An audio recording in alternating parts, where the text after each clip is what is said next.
برن جلو تعالوا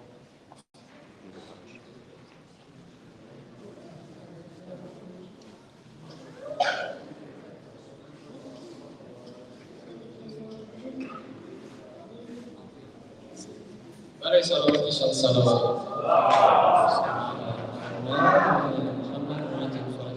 So let's all together recite Dua Imam Zaman for his health and wellness. Yes? Bismillahirrahmanirrahim. Allahumma kulli waliyika al-hujjatil hasan. صلواتك عليه وعلى آبائه في هذه الساعة وفي كل ساعة وليا وحافظا وقائدا وناصرا ودليلا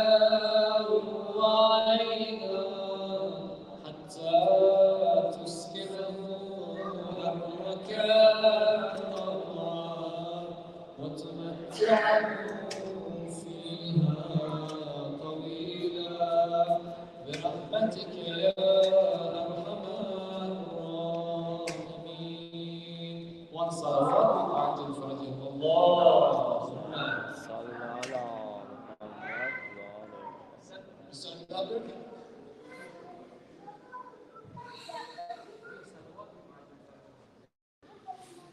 اللهم صل على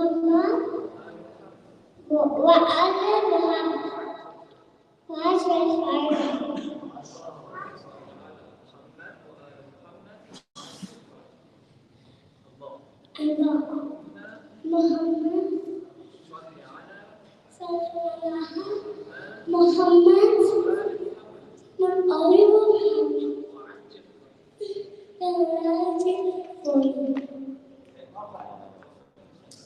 You see, you shouldn't be ashamed if there's nothing embarrassing, yeah? It's our faith, it's our practices, and we have to do it, okay? So let's review what we have learned so far. We learned about usul principles of our religion, which was 5.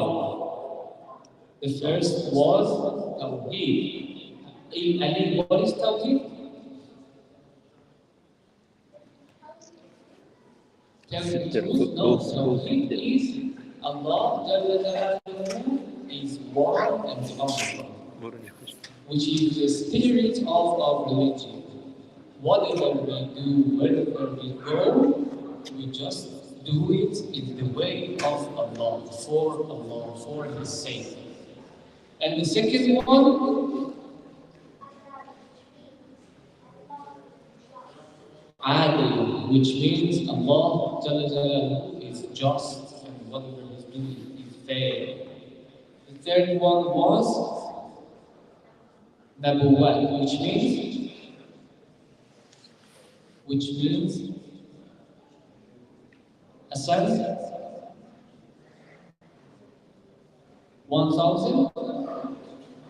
124,000 prophets He sent us for us, messengers, which deliver the message from Allah to the people, which guide people the right way. Sirat al-Mustaqim, the right way.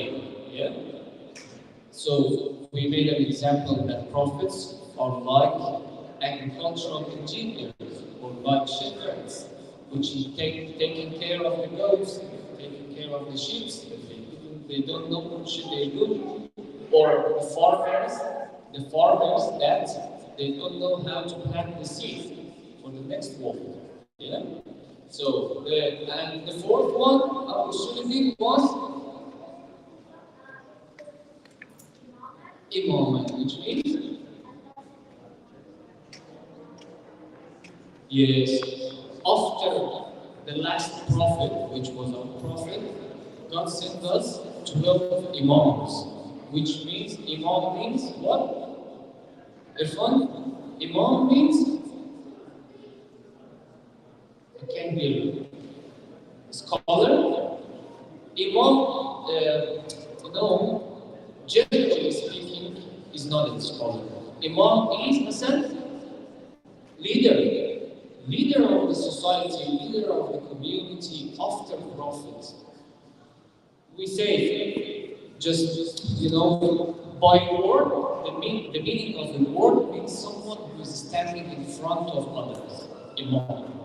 Like our scholar, when we say prayers, he stands in front of others and leads us and shows us what to do.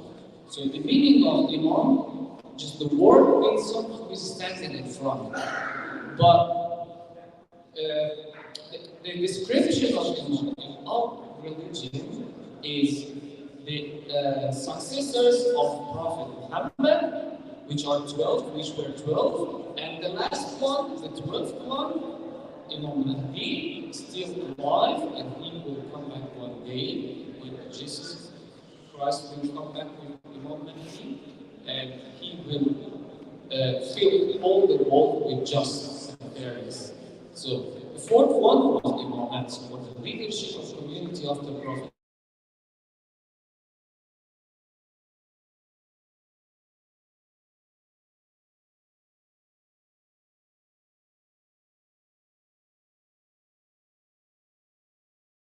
Else. We have to, research and find the proofs that these five are true. Yeah? And in the second step, we have the furu'idin, which are usually the practices that we have to do. You remember we say that if we want to do the right, if we do not do the right practice in the next world, we will not be rewarded. So we have to understand the practices, and we have to know the way of the practices. First, the practice itself, how to do it, and also what things not to do. Yeah, about the practices. So for furu'idin, we have to copy someone or learn it from someone else, the way he's doing it. And that's where we refer to someone else, we call it marja. Marja or marja taqlid. For the furu'idin, we have to refer to marja taqlid. Yes, Irfan? Marja taqlid, or the scholar, the big scholar, who is, in our beliefs, the most knowledgeable person in the religion. So we refer to him and ask him, what should we do about the first of the furu'idin, which is namaz or prayers? How can we pray? What should we do in the prayer? What time we pray? What should we do before prayer? What should we do after prayer? For the furu'idin, we ask marja taqlid, or our reference, who is the most knowledgeable scholar, religious scholar, and what should we do about furu'idin? For the usulidin, we don't refer to anyone. We have to accept it by our brain, But for the furu'idin, no one is listening to me. I'm explaining to myself. I think, yeah, you are most is listening. For the furu'idin, we have to. The concept is taqlid. Taqlid means copying someone. The word of taqlid. It means copying someone in the furu'idin, not the usulidin, the principles of religions. The principles of religions, we have to accept it. We have to find the proofs and accept it by ourselves. If as I told you the other night, we don't accept it from our parents. If your parents say God is one, you have to ask why God is one. God is Allah, why? The only God is Allah. God sent us prophets, why? You have to ask why, how, always, for these principles of religion. If your parents cannot explain it to you, then you have to refer to someone like our scholar and ask him why Allah is one.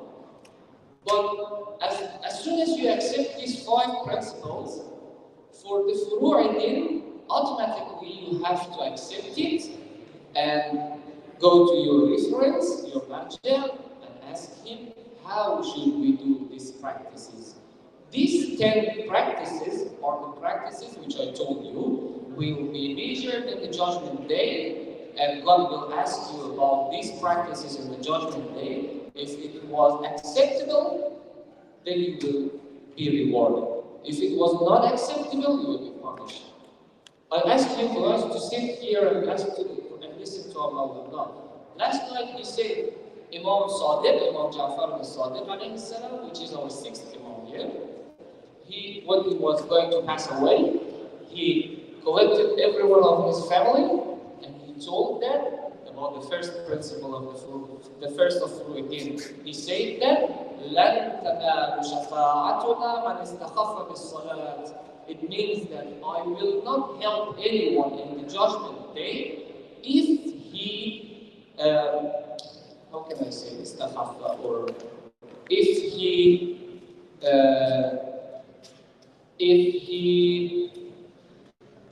doesn't do the namaz in the right way. Let's say like this. If anyone don't do the namaz in the right way, I will not help him in the judgment day. Because we believe that in the judgment day, you did whatever you could. Ad-dunya mazra'atul akhirah. This world is like a farm for the next world. You planted the seeds. You asked the prophets, how should we plant the seeds? Because we need to harvest at the end, in the judgment day, yeah? And now the judgment day, today is the judgment day, for example. God will send us His witnesses. We got witness here. Angels are our witness. Our body parts are our witness. What we're doing. This earth is our witness. The animals around us are witnesses. Or we call shuhada, someone who sacrificed himself in the way of